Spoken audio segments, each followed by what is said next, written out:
I put vegetables in all my food to stop my roommate's kid from eating it. Mom threatens legal action. I posted this in another forum, but received a lot of comments telling me to post it here as well. I, 26-year-old female, live in a rented house with a single mother, 30-year-old female, and her son, 6-year-old male. I had another person living with me, but they moved out and the mother moved in. I don't mind living with her and her kid. It's fine, and we kind of do our own thing. I spend a lot of time at my boyfriend's place, or working. Our work schedules collide, so we really don't interact much. But when we do, it's fine. No issue there. I want to start with saying that she clearly struggles financially, but I don't think it's an excuse. I don't make lots of money either. However, I've noticed that my food would go missing, or portions would be taken from it.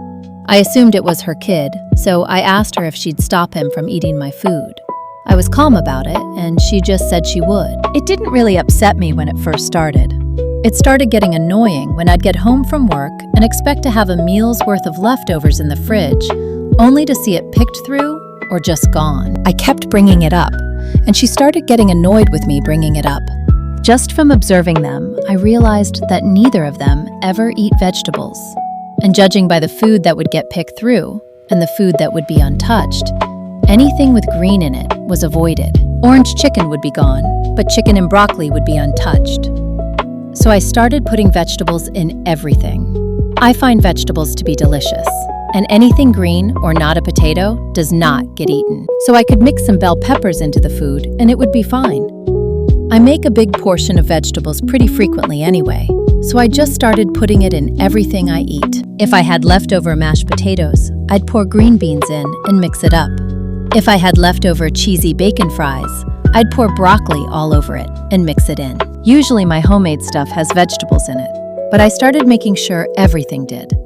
I made a pot of mac and cheese, the kids' favorite thing, and poured in roasted Brussels sprouts, which is actually delicious to me, and I'm eating more vegetables, so it's a win-win. She had been seeming annoyed, but we were all home when I made the pot of mac and cheese. She was in the living room and saw me get out the Brussels sprouts and was like, "What are you going to do with that?"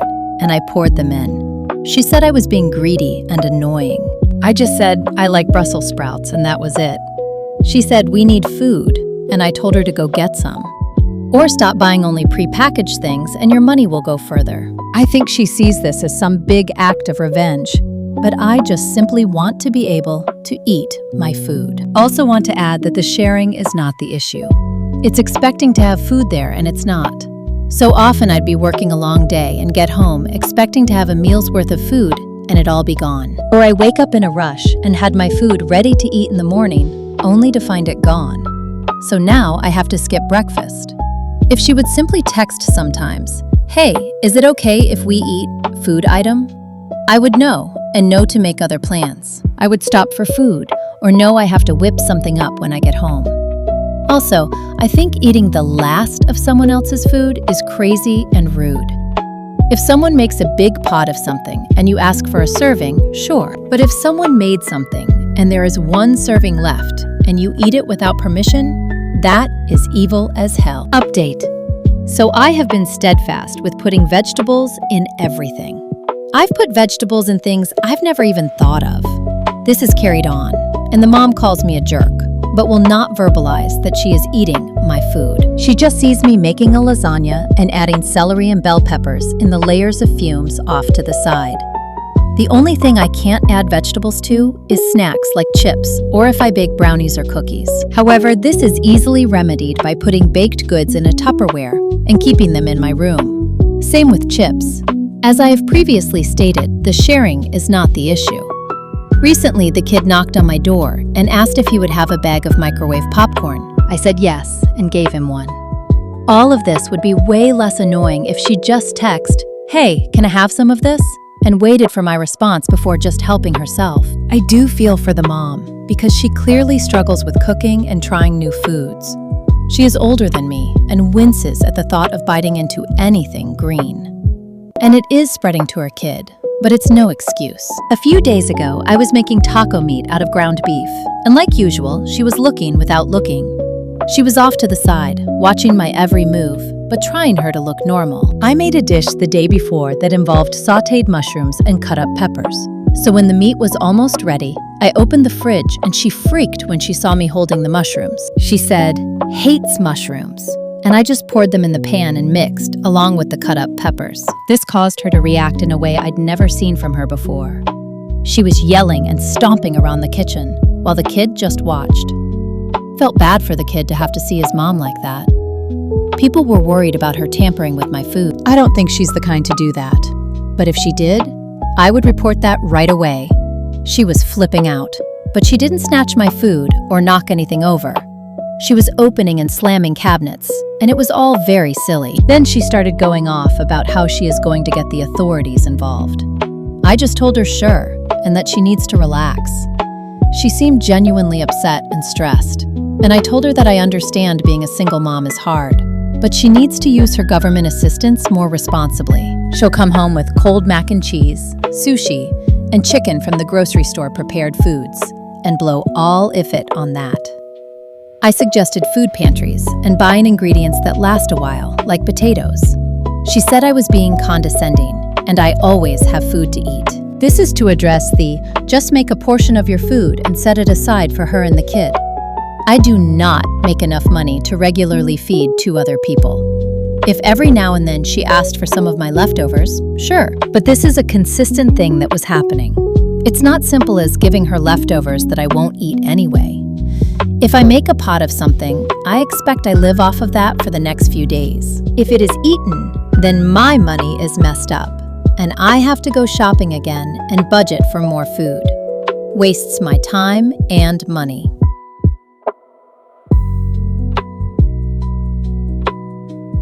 About 5 years ago, my company brought in an individual to see if my position was no longer needed. I passed with flying colors. Not to give too much info away, I was hired at an organization as a job title of basically helper. Well, for someone who is supposed to just be helping, I had a ridiculous amount of work. Almost all of my coworkers were huge, technologically illiterate boomers. So I actually sort of thrived this as a very useful person. For example, one guy would spend half his day copying items and passing them into another program we use. He didn't even use Control-C, Control-V. He would right-click, then copy, then go into the Files menu or something and insert copied item from clipboard. He was so proud of himself when he showed me because, don't worry, you won't have to retype everything. I wrote a program to do this automatically, but did not tell him. So I would just run it occasionally as part of my responsibilities. Anyway, I did a lot of stuff like this. I'd estimate I saved about 15 hours of work every day, on top of the 8.5 hours I did too. But then insert Sergeant Fuckface. This wasn't the military, but I just like to call him that. We are having a team meeting when he shows up. White hair combed, okay-ish. A scrunched face, glasses. He just showed up one day and took notes during our morning meeting. At one point, someone brought up a name of one of our customers. I said, "Oh, is that the 300-pound guy with the big beard?" Sort of as a joke, because I mostly do back-end stuff. There was a guy like this I recently did some entrance stuff for, but I was wrong, and my boss said, "No, it's blah blah, some other person." Okay, then we talked about that person a bit.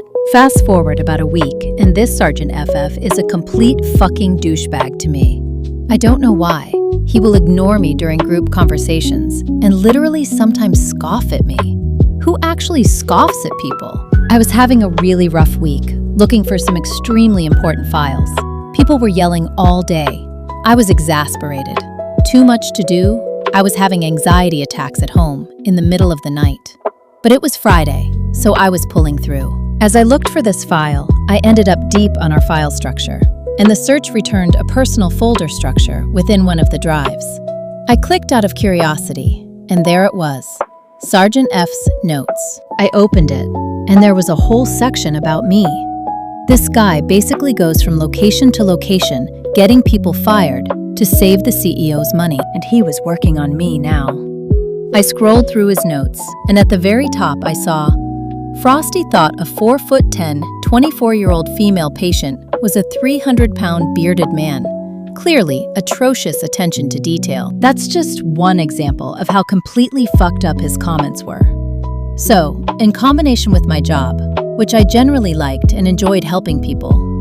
Knowing I wasn't getting paid enough for my effort, this horrible week I had, and Sergeant Fuckface's comments, I said fuck this. I set up 3 email configurations. 1. To my boss, letting him know I will be taking 2 weeks of vacation time, to be sent at 10 p.m. tonight. 2. To the company, letting them know I will not be present for 2 weeks, so whatever work they currently need me to do, they will need to do themselves, to be sent Monday morning at 4 a.m. 2. For any emails that came in, I set an auto response that said, I will be out for an unknown amount of time. For any routine, emergency, or even occasional items, it is imperative you reach out to Sergeant Fuckface at XXXX for assistance. I actually got multiple calls on Monday morning I didn't answer. It didn't last long, apparently. But I stayed strong and didn't respond to anything. On Wednesday, I had a little anxiety about it, but I stayed as strong as I could. I thought about the tasks that needed a 2-day turnaround. There's no way some of the guys were keeping up with their normal duties. Guaranteed at least 2 people were no longer doing their normal jobs just to keep up with my automated tasks. I got a long email to my personal account, I guess from my resume or when I interviewed, from my boss on Thursday night of the first week. It went something like this. Frosty, I know you're a smart person and probably figured out what the company had us doing. I would say it's very important you call me, but that probably isn't going to work, I see. I've talked with SGTF's boss, and he will be leaving our location. I explained our progress meeting seemed to be going in the wrong direction, and that you are one of our most valuable employees here. I am sure you are probably looking at other jobs at this point, or maybe you have even started one. I hope not. If you could please reach back to me, I would like to offer you a raise. It has become very apparent how useful you are around here. I hear about it every day, believe me. So I came back on Monday with a $10,000 raise and Sergeant Fuckface out of my face. My boss apologized again in person and said he didn't get a say in it. I think it's a little weird he could have a say after I left, but not before. But I sort of get it. My landlord thought he could pull one over on me, but ended up learning the meaning of, you should have read the fine print before you signed it. Some context. I live in Germany, which has extremely strong tenants' rights. I've been living in my apartment for about 8 years now. About 1 year after I first moved in, I got a letter from the company that owns my apartment building. In short, it said this: Dear Mr. X, we are canceling your existing rental contract. If you wish to continue renting this apartment, please sign this new contract with higher rent or move out within 30 days. This scared the hell out of me. I was living in a city where the rent prices were skyrocketing, and I had only just managed to find a long-term apartment I could afford. As soon as I began looking at my options, it became clear that I was either going to have to fight what was essentially an eviction or move back to the US and start building my life again, just after I had finally found some stability. After I asked around a bit, someone tipped me off to something called a Mieterverein, which is essentially a non-profit group that advocates for tenants' rights and gives its members the opportunity to get legal advice regarding their rights as tenants. I looked one up near me and booked it over to their office. I explained my situation, filled out some paperwork, and went to speak with the group's lawyer. I showed her the letter and my current contract, and she looked over it for a few minutes without saying a word. After what felt like an eternity, she looked at me and said in her most diplomatic German legalese, "You have nothing to worry about. This letter is bullshit." Admittedly paraphrased, but that's what it boiled down to. She then turned to a page of the contract and pointed out a single line in it. No changes may be made to this contract unless both parties consent to the proposed changes. In other words, as long as I refuse to sign the new contract, they can't do anything to me. The group's lawyer then sent a letter on my behalf to the company. I received a copy of it for my records, and essentially, it told the company that they would find themselves in some major trouble with the government if they continued to pursue the matter further. About a month went by, and I heard nothing further. Then, one day, a letter from the company arrived.